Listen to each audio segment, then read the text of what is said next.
So I was really dealing with a problem in my life, and what I was trying to solve it out here, and the words came to me: don't water the fruit, water the root. Don't water the fruit, water the root. Together? Don't water the fruit, water the root. And I thought, what does that mean? And I realized the fruit, like if you were trying to grow apples, and then you went out, I have to grow apples, so I'm going to go water the apples, because I want more apples, right? So I'm going to go out there and I'm just going to sprinkle my watering can on the apples. And what'll happen? I'll have clean apples. That's about it. But if you want to have more apples, you have to water the roots. You have to go a place different than the appearance of things in the outer world. You have to go to a place that will feed and lift up into and nourish that demonstration which you're trying to make, that which you're trying to outform in your life. And so rather than trying to water the fruit, running around trying to solve your problem, get in touch with the root. The root. Jesus called us laying up treasures in the kingdom of heaven, where moth and rust cannot destroy, where thieves cannot break in and steal. This is that spiritual realm. And then it will precipitate, it will rain down on the circumstances of your life and turn everything into light. What's that quote from Paul we meditated on? The light will reveal everything to us, and everything the light touches will turn into the light. The light will shine, and then will shine forth and precipitate on the circumstances of life. But we've got to get in touch with the light. Jesus, this is blasphemy to say Jesus was the ultimate Energizer bunny, but he was. He was this charged battery of power and strength. And how did he charge that battery? Well, first of all, there's some evidence for it in Luke. It says the whole crowd was trying to touch him with their hands because healing power was coming out of him that healed everyone. Who touched me? Asked Jesus. Everyone denied it. So Peter said, Master, all these people are pushing on you. But Jesus said, no, I know someone touched me because I can feel healing power come out of me. Well, what do? How do you lay up those treasures? How do you store up the energy that will come out of you to bless your world, to shine forth in your world? Or to mix my metaphors, how can you water the root that will then nourish your life? It may be found in a story that was the favorite story of Sigmund Freud. It was very surprising because it's not like anything I would have thought would have come out of him. It was a story of a shipwrecked sailor who ended up in the South Sea Island. And the South Sea Island, the people, they adopted him, and once he got to know their language, they told him that he was going to be king for a year, that every year somebody became king for a year. So he became their king. And everything he said goes. So that was great until he started noticing that there weren't any other kings for the year around. So he asked, where did they all go? And they said, well, there's a barren island many miles away, and we abandoned them there after the year, where they starved to death. Well, he didn't water the fruit, which would have been what I would have done. I would have run around and, what am I going to do? What am I going to do? You can't do this to me. I've got to take care of this problem. I would have been, no. I would have commiserated about it. No. He decided, well, if I'm king for a year, I have the authority and the dominion, and my word is gold. So he just told everybody to build ships, boats, and they transported all the fruit trees and all the animals and built all the carpenters built all the dwelling places. And by the time his year was up, he had a place of abundance to move to. Are you storing up treasures? Are you moving into a consciousness that will feed you, that will bear fruit? But it requires two things: playfulness and prayfulness. You have to lift up into joy. Lifting up into this consciousness means you got to lift up into joy, and that joy has two ways of doing it, and one is prayer, and you got to have enough praying and enough playing. Remember, I always talk about this. Mother Teresa required her volunteers to have an hour of playing and an hour of praying every day. And she had card tables, and she had board games, and she had ping pong, and she had basketball courts, she made them do it. And if they wouldn't play for an hour a day, she'd send them away. They'd also had to pray for it that hour. You'd expect that. But what is that about? It's generating the energy, getting out of yourself. I am over myself. Together. I am over myself. So I lift up out of myself. Together. So I lift up out of myself. Getting out of all that stuff.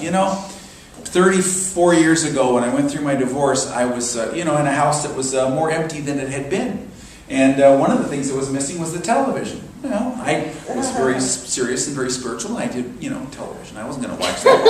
So anyway, I was meditating and saying, what am I to do, blah, blah, blah, and thinking I was being all highfalutin, and I saw a television. It popped right into my mind, go buy a television. I don't have the money to buy a television. Well, then put it on a credit card, buy a television. I went, I'm not going to do that, buy a television. I finally went out and did it. I didn't watch it much, but it symbolized getting out of myself. Lifting up out of myself. And now, it's not, most people, we need to watch less television, but I was in the opposite consciousness. But where in your life can you generate that nurturing, joyous expression of your soul? What would nurture your soul? Not the kind of mind-numbing pastimes, which television usually is, that keep you asleep, but something that really nurtures your soul. Something that lifts you up into that place within yourself that cultivates your spirit and gives you a sense of playfulness. If it has to do with a six-pack or a whole lot of money, it's probably not the right thing. But if it's something that truly nurtures your soul, that cultivates the spirit of adventure, of playfulness. I've shared before when I was the fifth minister and the 4 ministers left in 11 months, and it was a tough situation. And I was really, dealing with a lot of stuff. And I was praying one night, what should I do? How can I, whatever. And that night I had a dream. This is a pretty tough dream. In this dream, I was taking little kittens, and I was trying to screw them into light bulb sockets to give off light. I know! And then, when they wouldn't give off enough light, I'd poke them with sticks to try to get them more light. I woke up thinking, I'm an animal abuser. What's wrong with me? But I know how to do this interpreting of dreams. So I visualized that aspect of myself. And I was talking to that aspect of myself and asking, okay, that little kitten within me. I said, who are you in me? And the little kitten said, I'm Hello Kitty. Now this was 30 years ago.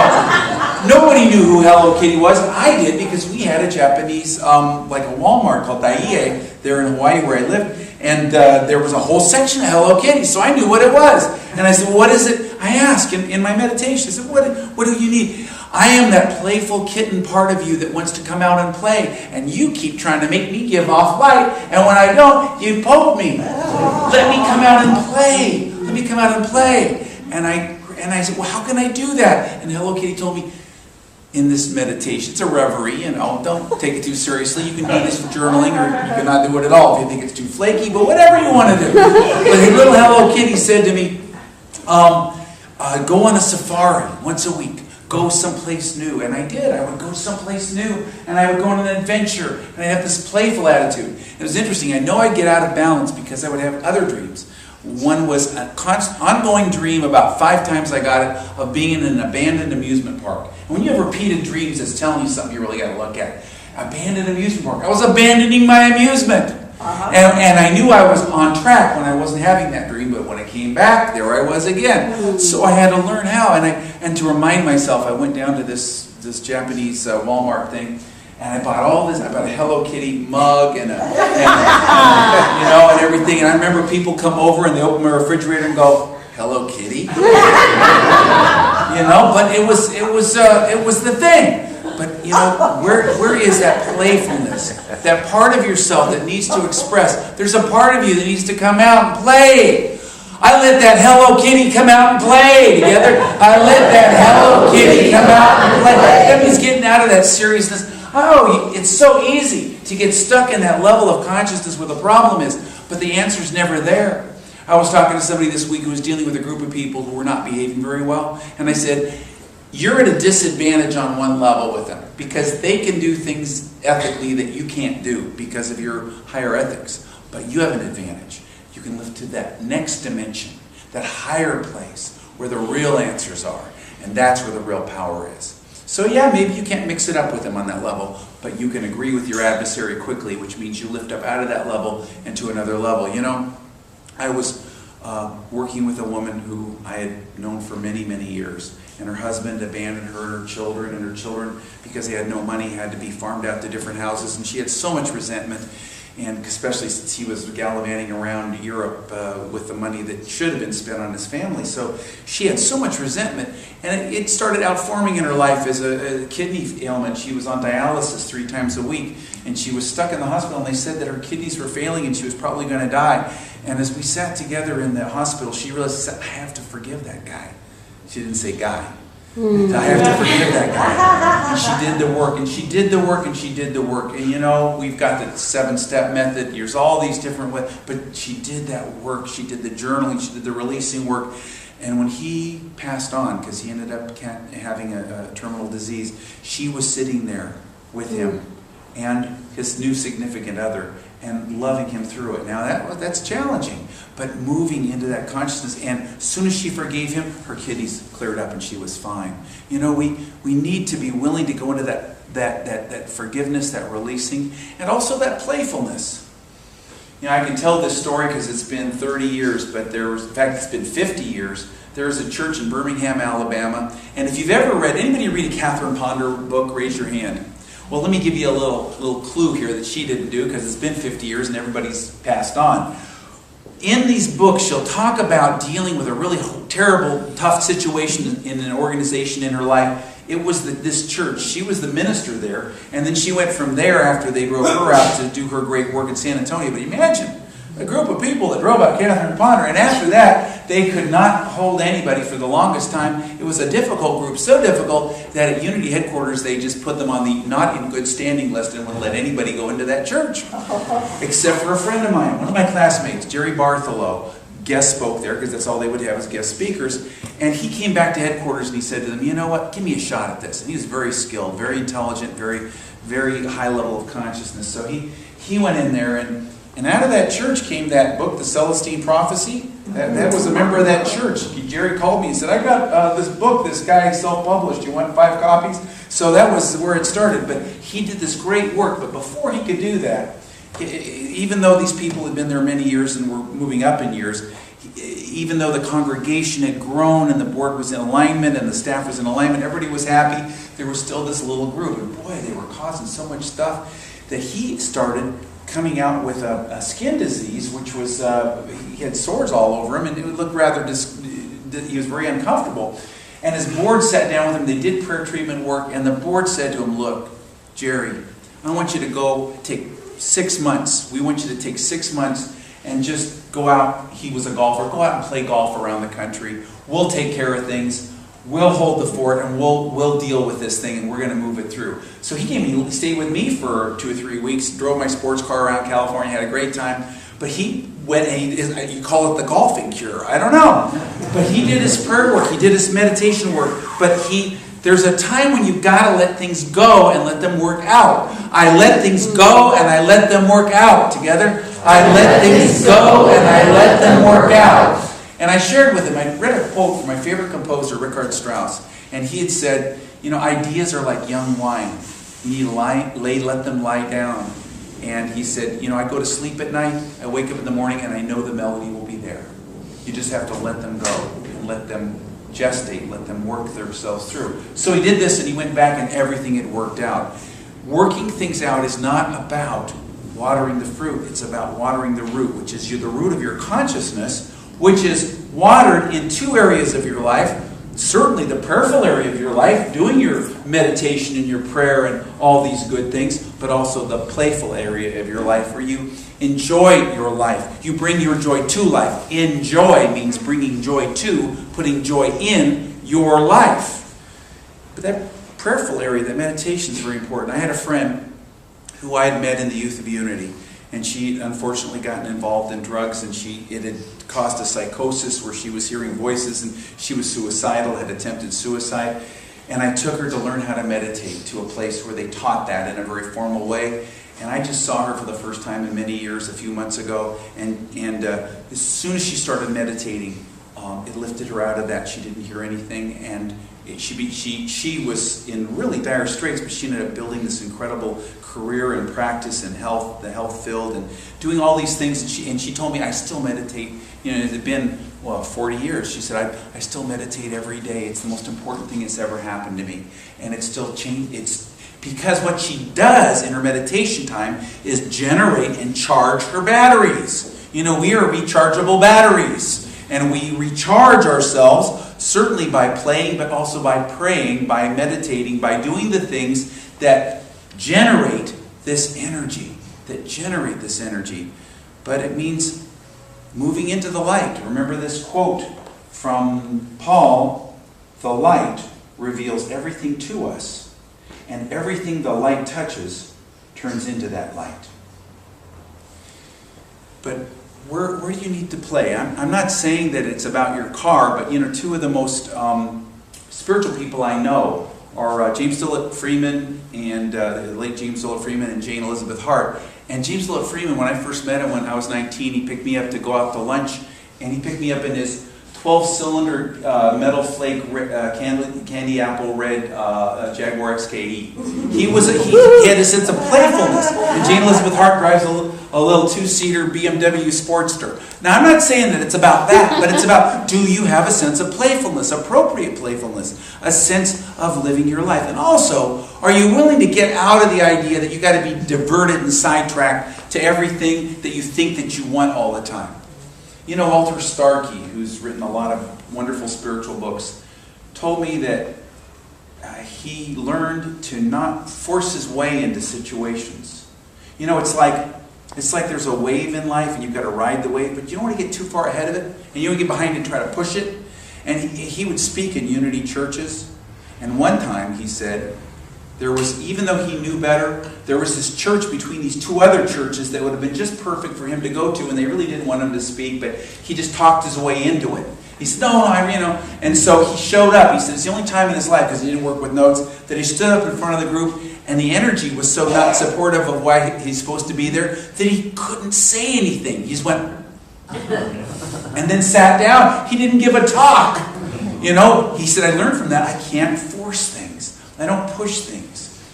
Don't push things. Let things be. Don't force things. Allow things to have their own rhythm and their own life. Allow things to be what they are. Remember what Martha Creek says when something doesn't work out to her liking? She says, I was spared. Moving into that consciousness that accepts things as they are and doesn't try to force things, and allow things to be as they are, and not getting diverted or sidetracked into areas that are not wholesome or supportive of your soul. So if there's a need in your life, remember I shared before about the golden key last week. The golden key is that wonderful technique that was taught by Emmett Fox, who wrote the Sermon on the Mount book. And in it, he talks about getting out of the problem, letting go of the thought or prayer about problems at all, but lifting up into God. And he had written a pretty long and lengthy pamphlet about it, but he had distilled it down to a very short one. And I'm going to read the introduction to it, because I think it's interesting. He said, I have compressed this essay into a few pages. Had it been possible, I would have reduced it to a few lines. It is not intended to be an instructional treatise, but a practical recipe for getting you out of trouble. Study and research are well in their own place and time, but no amount of either will get you out of a concrete difficulty. Nothing but practical work in your own consciousness will do that. The mistake made by many people when things go wrong is to skim through book after book without getting anywhere. Read this golden key many times. Do exactly as it says, and if you're persistent enough, you will overcome any difficulty. See, saying here, many of us, what we do is we try to water the fruit. We're trying to run out there in the outer world and run around instead of laying up the treasures that we need to. And the treasures means energy. The treasures means the life force energy, the light that then comes down and reveals the light and touches everything and turns everything to light.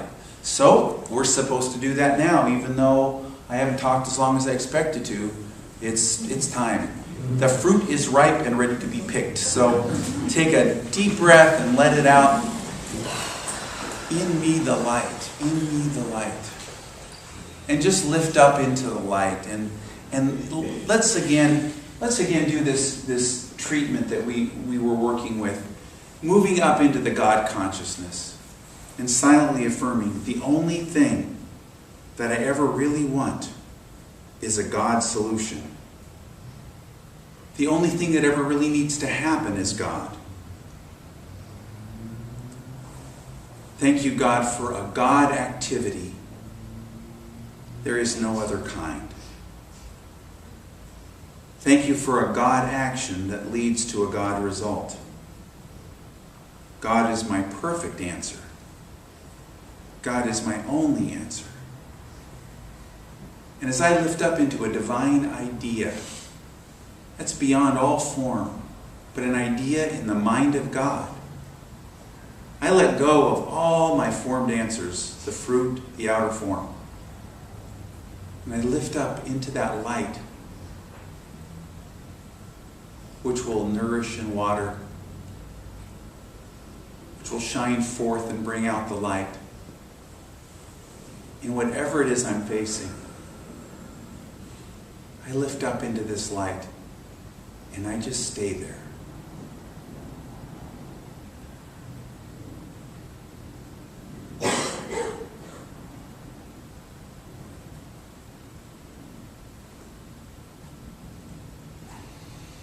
Thank you, God. I take a deep breath, I let it out, and with a playful attitude, I go forward into my world, saying, so it is. Different. We're going to do more of a formal prayer treatment, and I've kind of prepared it. A lot of people have asked me about the golden key. Last week we talked about it, and this is kind of a golden key treatment. We're going to begin with the words of the Apostle Paul. The light reveals everything, and everything the light touches becomes the light. So really, what we're doing is revealing the light and allowing that light to rain down upon our circumstances, to touch and turn into light all that's facing us. So take a deep breath, and I want you to just take these as your true statements. The only thing I need in this situation is God. And I want you to take a circumstance that perhaps you've been thinking about, person, place, or thing, and say, the only thing I really need here is God. The only thing I really need here is God. The only thing that ever needs to happen is God. The only thing that ever needs to happen is God.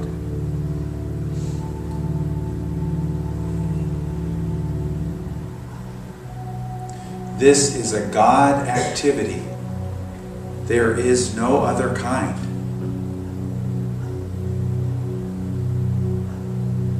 This is a God activity. There is no other kind.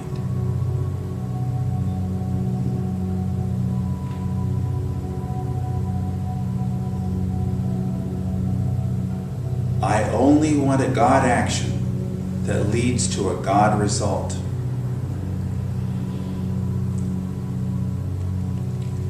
I only want a God action that leads to a God result.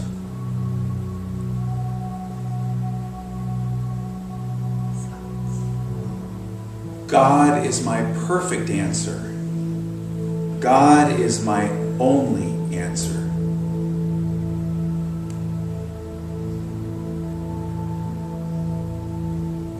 God is my perfect answer. God is my only answer.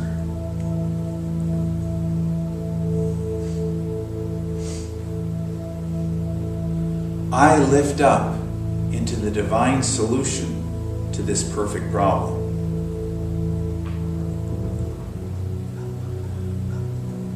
I lift up into the divine solution to this perfect problem.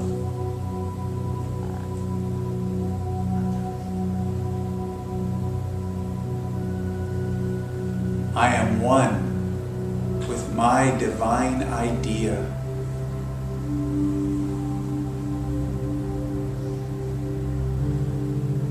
I am one with my divine idea. And as you move deeper and lift up higher, just think, God, God, God.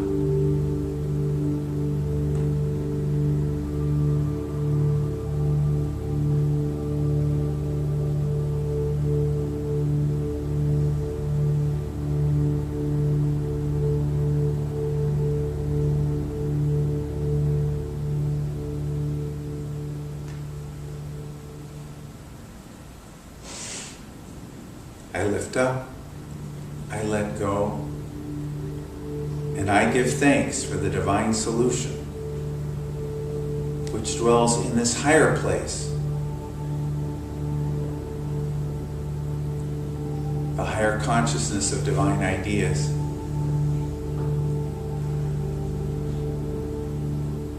And I can just let go with a playful, prayerful attitude. I move forth into my world with a spirit of play and prayer. Thank you, dear God. And so it is. Amen.